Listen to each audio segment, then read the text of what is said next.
Hello friends, आज हम discuss करेंगे A and G as criteria for thermodynamic equilibrium and spontaneity के बारे में। देखिए, इसमें हम डिस्कस करेंगे कि ए और जी की वैल्यू के बेसिस पर हम इक्विलिब्रियम प्रोसेस और स्पॉन्टेनियस प्रोसेस को कैसे फाइंड आउट कर सकते हैं। इक्विलिब्रियम प्रोसेस को हम रिवर्सिबल प्रोसेस और स्पॉन्टेनियस प्रोसेस को हम इरिवर्सिबल प्रोसेस कहते हैं। अब किसी भी सिस्टम के लिए एंट्रोपी चेंज की बात करें तो वो एक डेफिनेट क्वांटिटी होती हैं। मींस वो सिस्टम की इनिशियल और फाइनल स्टेट पर डिपेंड करती हैं। और सिस्टम एक स्टेट से दूसरी स्टेट में कैसे चेंज होता है तो इस बात पर एंट्रोपी चेंज डिपेंड नहीं करता है। मींस चाहे वो प्रोसेस रिवर्सिबल है या इरिवर्सिबल है, उस पर एंट्रोपी चेंज इंडिपेंडेंट होता है। लेकिन मैथमेटिकली स्मॉल चेंज के लिए हम एंट्रोपी चेंज को इक्वेशन नंबर 1 से रिप्रेजेंट कर सकते हैं। अब इस स्मॉल चेंज में आइडियल गैस का एक्सपेंशन रिवर्सिबल हो रहा है। अब देखिए, फर्स्ट लॉ के अकॉर्डिंग डी क्यू की वैल्यू ये होती है। यहाँ पर हमने डब्ल्यू की जगह पी डी वी लिखा है और गैस का एक्सपेंशन हो रहा है तो उस केस में सिस्टम सराउंडिंग्स पे वर्क करता है तो हम W को नेगेटिव लेंगे। अब T को इधर शिफ्ट करते हैं तो TDS की वैल्यू ये हो जाएगी। अब देखिए, अगर स्मॉल चेंज इरिवर्सिबल हो रहा है तो उस केस में सिस्टम रिवर्सिबल प्रोसेस के कंपैरिजन में लेस हीट एब्जॉर्ब करेगा, क्योंकि रिवर्सिबल प्रोसेस में जो वर्क होता है वो इरिवर्सिबल के कंपैरिजन में ज्यादा होता है। अब यहाँ पर हम इरिवर्सिबल प्रोसेस कंसिडर कर रहे हैं, लेकिन एंट्रोपी चेंज की वैल्यू इरिवर्सिबल या रिवर्सिबल प्रोसेस पर डिपेंड नहीं करती है तो उसकी वैल्यू सेम रहेगी। तो हम इक्वेशन 2 को इस फॉर्म में लिख सकते हैं। अब इक्वेशन 2 को हम इस फॉर्म में भी लिख सकते हैं और इस रिलेशनशिप के बेसिस पर हम इक्वेशन 2 को इस फॉर्म में भी लिख सकते हैं।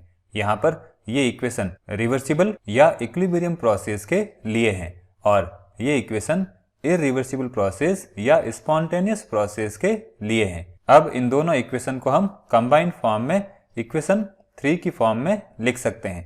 यहाँ पर इक्वल टू का साइन रिवर्सिबल प्रोसेस और greater than sign irreversible process के लिए है। अब इक्वेशन 3 के बेसिस पर हम ये फाइंड आउट करेंगे कि थर्मोडायनेमिक इक्विलिब्रियम और स्पॉन्टेनिटी के लिए ए और जी की वैल्यू क्या होती है। पहले बात करते हैं criteria in terms of change of work function. Means reversible और इरिवर्सिबल प्रोसेस के लिए वर्क फंक्शन की वैल्यू क्या होती है। तो देखिए, वर्क फंक्शन में जो चेंज होता है उसको हम इक्वेशन नंबर 4 से रिप्रेजेंट कर सकते हैं।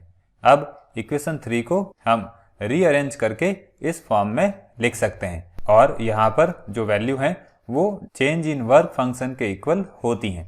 तो हमारे पास इक्वेशन नंबर 6 आ जाएगी।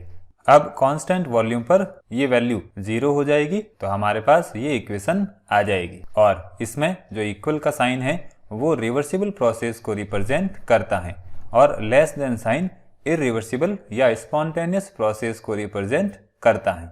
अब देखिए, रिवर्सिबल प्रोसेस के लिए वर्क फंक्शन में चेंज नहीं आता है, मींस इसकी वैल्यू 0 के इक्वल होगी और इरिवर्सिबल प्रोसेस के लिए वर्क फंक्शन की वैल्यू लेस देन 0 होती है। मींस इरिवर्सिबल प्रोसेस के लिए वर्क फंक्शन की वैल्यू नेगेटिव होती है। फिर बात करते हैं criteria in terms of change of free energy के बारे में। मींस रिवर्सिबल और इरिवर्सिबल प्रोसेस के लिए फ्री एनर्जी की वैल्यू क्या होगी। तो देखिए, फ्री एनर्जी की इक्वेशन ये होती है।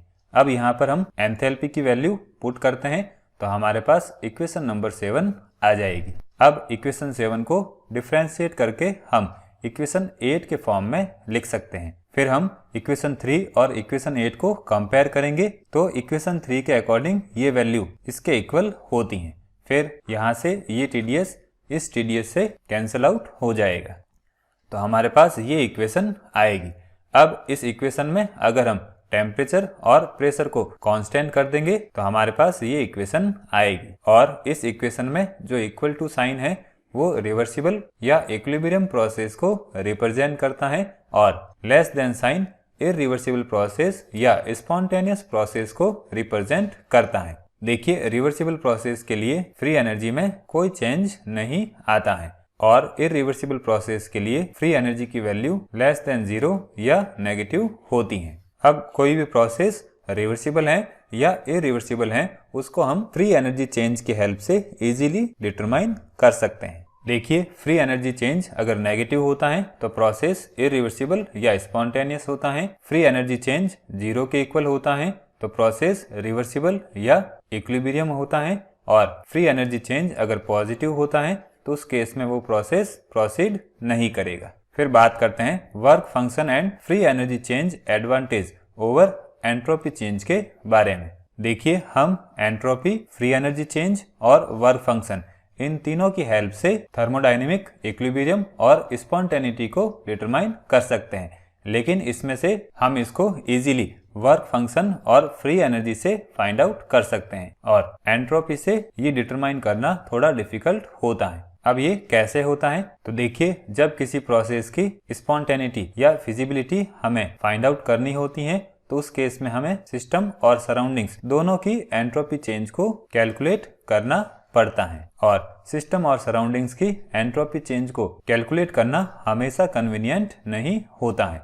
लेकिन अगर हम वर्क फंक्शन या फ्री एनर्जी चेंज की बात करें तो उस केस में हमें सिर्फ सिस्टम की फ्री एनर्जी चेंज या वर्क फंक्शन में चेंज को कैलकुलेट करना होता है, जो कि हमेशा कन्वीनियंट होता है। सिंपली हम कह सकते हैं एंट्रोपी चेंज को फाइंड आउट करने के लिए हमें सिस्टम और सराउंडिंग्स दोनों को कंसीडर करना होता है और वर्क फंक्शन या फ्री एनर्जी चेंज के केस में हमें सिर्फ सिस्टम को कंसीडर करना होता है।